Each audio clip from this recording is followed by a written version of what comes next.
Alright guys, welcome back to VALORANT News, and it seems the rumours are officially true. After days of speculation around SOM and around FNS, their potential return to competitive play, it now seems this is a done deal. Scrimbuck spotted over the last few days, big rumours emerging that not just Marved is gone, but Demon1 is gone as well from their team, with FNS coming in to bring the firepower in his place. What about this roster? What does Marved have to say on the matter as well, after basically confirming, yes, he has been benched from the team, and he doesn't even really talk to those guys anymore? Is this team going to get any better? Are FNS and SOM the guys to take NRG back to the promised land? Very much intrigued to your thoughts in the comments below. Hit the like button if you enjoy. Subscribe if you're new as always, I greatly appreciate it. Before we get there, this is what's been happening at Masters Shanghai. Gen.G, 2-1s left. This was a crazy series, by the way, on this one. Now, on this kind of, on VLR, we don't get all the stats. You can see all the stats elsewhere, but still gets the point across, really, doesn't it? Aspas had a good series, but this was basically Aspas and friends again, and that's kind of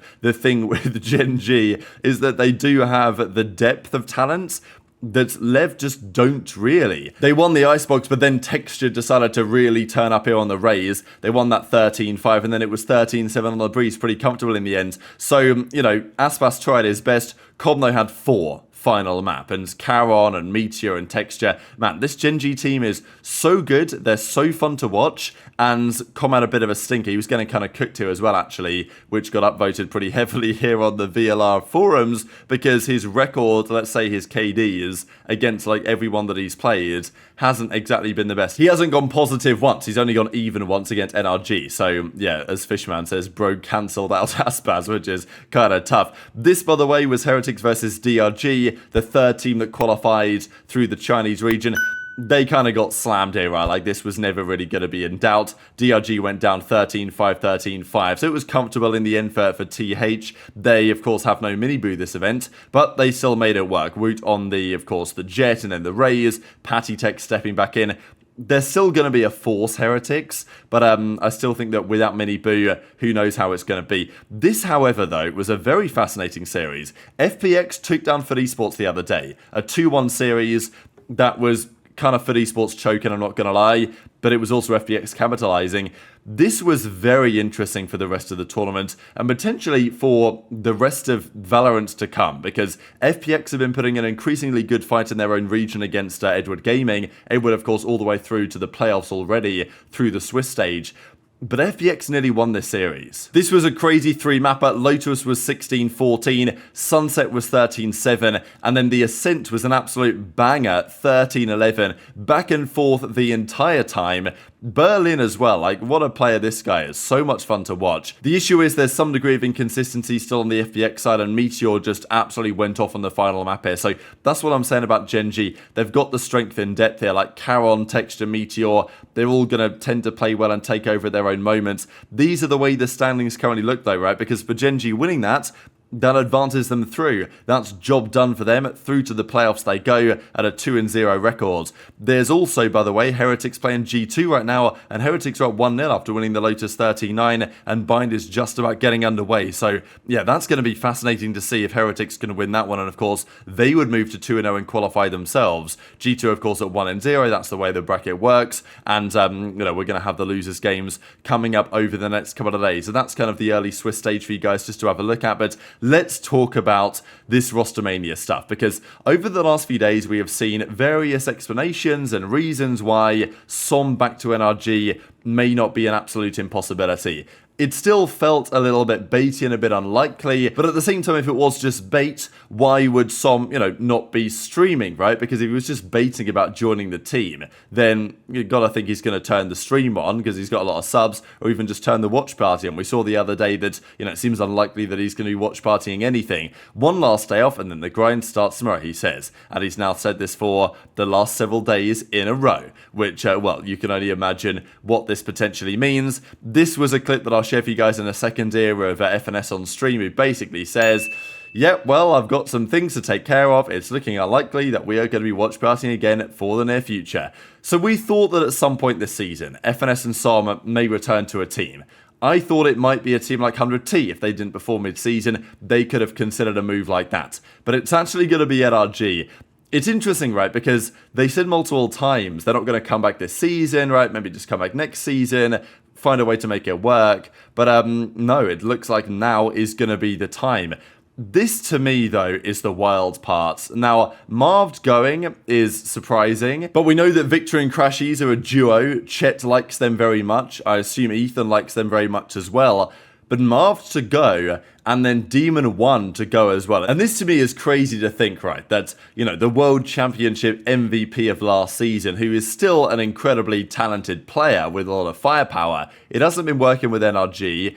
Whether the chemistry is shot and they just don't want to play with him anymore, whether on an individual level they feel like FNS is going to do better, I mean, that's unlikely, right? So, you know, it must be just internal team dynamic stuff, because when your team starts to underperform, it's not so easy. And also there is the point that if you're going to bring in Som as the controller instead of Marved, you probably want to bring in FNS as well. And initially I thought maybe it was just going to be Som. But you're going to need an IGL probably if Ethan isn't the man. So you've got to decide who's going to do it, and then change around the roles from there. And it seems that the plan is to bring in FNS effectively for Demon1. So, yeah, Marved is out and Som is in, and Demon1 is out and FNS is in, which in terms of, this is the funny part, is that in terms of like firepower, that's one of the craziest changes you're ever going to see, isn't it? Like minus Demon1 plus FNS. But is it an unwise change in the circumstances? Quite possibly not. Was Ethan cut out to be the in-game leader? Look, he tried. I think he did an okay job, but the team didn't perform, so something had to give. And you know that FNS and Som have worked with these guys before. They've had a good success before. Not quite the same team, of course, they had before. I mean, you know, back in the Optic days with FNS, Marved was there with Victor Crashies, and then in recent times, obviously, Ardes was on NRG last season. Now he's gone, so this time it's going to be Ethan there instead with FNS, Som, Victor Crashies. So absolute madness, to be honest, that this is going to be happening, but it is going to be happening, and as Boostio says, eliminating NRG is going to feel even better this time. Welcome back, Piggies, FNS, and Som. So basically, everyone seems to be convinced now this is happening. This isn't going to be, you know, some sort of surprise last-minute bait. This is seemingly locked in, despite not being yet officially confirmed. And this is what Marved has to say on the situation. I don't know if I'll be watching any more Shanghai games because we have stuff going on. You know what I'm saying? We got some going on. So, but I genuinely do appreciate all of you. Thank you for watching. It was a pleasure. G2, congrats on winning. Thank you for the follows, subs, everything. I hope you guys have a great night. And you guys are funny. Alright, I'll see you guys later. Have a good night, guys. Did you leave for personal reasons, or did NRG drop you? I was benched. Why isn't it you, FNS, Som, and Victor Crashies? I don't know, man. But you'd have Som on Omen. Wait, were you enemy team? Victor on Jet. Phoenix. Oh, weird. No, you should have seen our Crashies on Sova. We're not having a fun time. FNS on Killjoy. Teamatho or whatever, we're fucking arguing. And Ethan on KO. You guys let me drop 30 kills. You guys. FNS will probably perma be on Sentinel. Use that classic. Yeah, honestly, I really like this classic. I'm still in NRG, but I want to use something different. This final chamber. What about Raves? You still talk to the NRG guys? Not really. Mid-G split, question mark? Yeah. Well, I don't have problems with them. How do I do this? No, I haven't talked to them since then, but I'm pretty sure if I hopped in Discord, like, it's not gonna be weird, I don't think. This is pretty crazy, right? The Demon1, Marved, Pankada, and Ye, all players that have won international MVPs, are just benched at the same time. Now, Pankada may not be benched for long because we think that he may well be joining Loud, and that's certainly a possibility. But apart from that, you know, what's going on with these guys? What does the future hold? It's a fascinating time to watch the Valorant scene, but FNS and Som are back. People are going to be sad in some way because, you know, the watch partying is going to be over. And when NRG, or when, FNS signed the deal with G2 to be their co-streamer, I don't imagine that he really expected to get the phone call from Chet from NRG a few weeks later to say, hey, we need you back right about now to come in and save our team. I will mention as well, because, you know, this is a locked-in situation, we believe. These were some scrimbucks over the last few days who they played. So they played Fluffy Aimers, they went down 11, or they were at least down 12-8. They played an unknown team, they were 10-4 up. They played another unknown team, they were 18-4 up. They played TSM 9-3, they played Oxygen 13-9 as it's screenshotted, so pretty interesting. I mean, while it was rumoured, I guess, you gotta wonder what's happening. Lots of talk here, though, about Demon1, right? You know, whatever he's going through on a personal level, which may not be so easy right now, and, like, Rostermania is always an exciting time. I think there's no doubt. It's always interesting when teams are making moves, fans are excited about it, and sure, there's certainly comments you see on players that are getting dropped or whatever, that, you know, benched, let's say, that aren't necessarily so kind towards those players.